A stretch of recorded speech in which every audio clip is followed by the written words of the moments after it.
After years of working in pet stores, I'm well aware a lot of keepers struggle to keep their live food fresh, healthy and, well, alive. I used to struggle with the same problem. Now, because I'm a less than normal human, I normally order my bugs by the hundreds. So for the sake of this video, I popped out to get some more conventional boxes.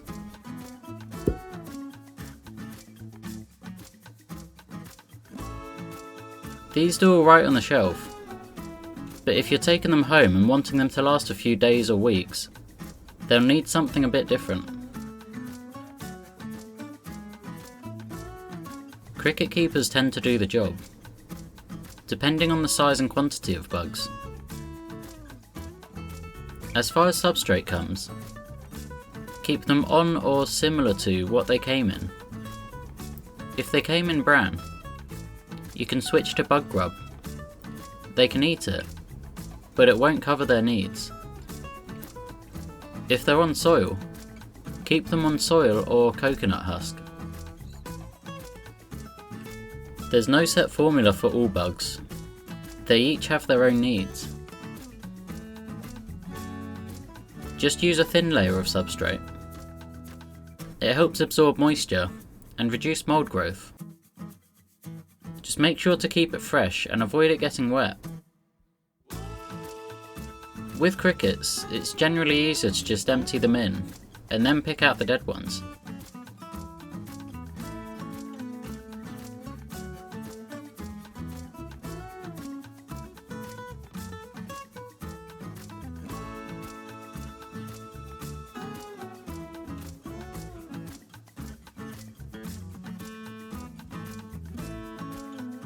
Crickets can attack and feed on each other if there isn't enough food or space available. And unlike Locust, it's best to handle them with tweezers because they can bite. Although they don't break the skin, I can't say I'm a fan of it. And the bonus with cricket keepers, the tubes provided give a great place to hide and makes rounding them up for feeding nice and easy.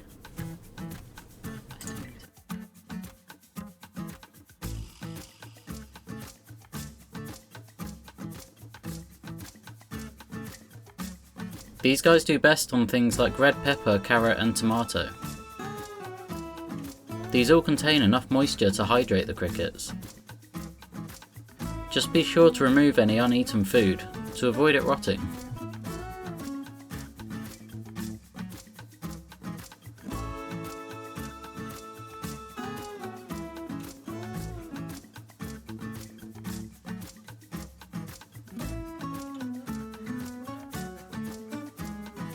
Morio worms and mealworms have the same care as crickets.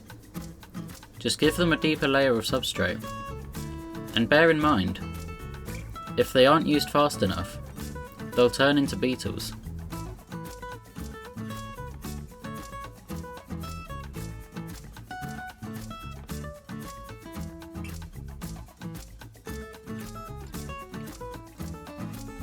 Waxworms can be moved to a larger tub, then left alone, to be honest.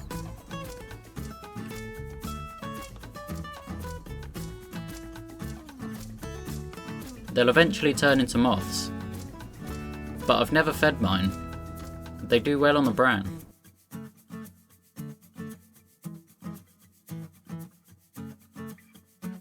Generally, all these guys do well at room temperature. They would benefit from a heat lamp, especially the Locust, but I'd only recommend that for use with a vivarium. These plastic tubs wouldn't be suitable for that setup. A heat mat could prove dangerous too. Measure the temperature at the top of the reptile enclosure. If between 20 and 30 degrees Celsius, it should do a good enough job to keep your bugs happy and healthy.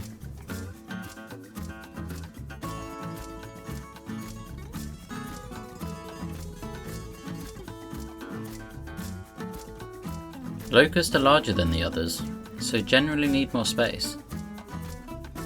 The setup is similar to crickets, except give them something to climb on. Egg crate increases surface area, giving them more space, and also helps keep them relaxed with a place to hide.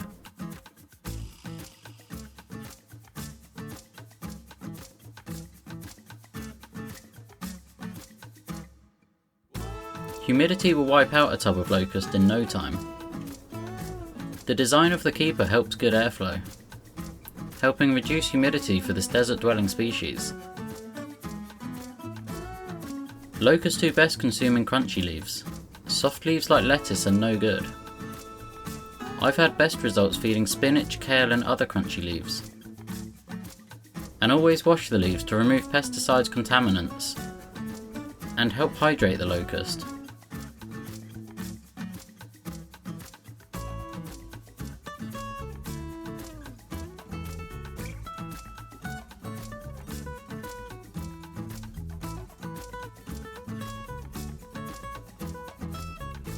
As far as dubia roaches come, I've followed what many keepers do. Set up a larger tub. These guys are very easy to keep and breed. They basically just need heat and food, with a good source of protein.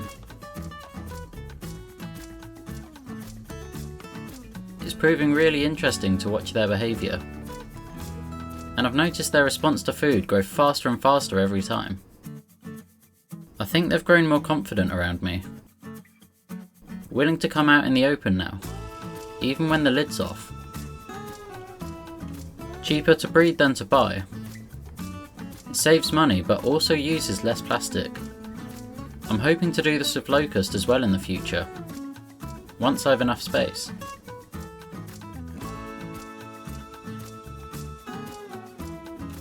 If you don't fancy a roach tub, just treat shop bought packs to the same diet as crickets. They'll last a good while for you.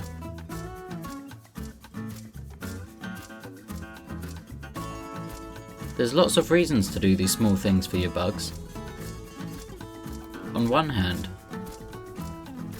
whatever you feed your bugs gets passed on to your reptiles, meaning your pets end up with a much more nutritional diet. This is commonly referred to as gut loading.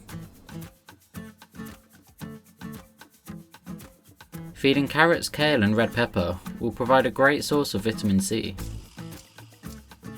whereas spinach will give a good source of iron. From a financial point of view, you'll likely be spending less on veg than you'd lose if the bug packs constantly perish before use. They'll last much longer, so benefits all round.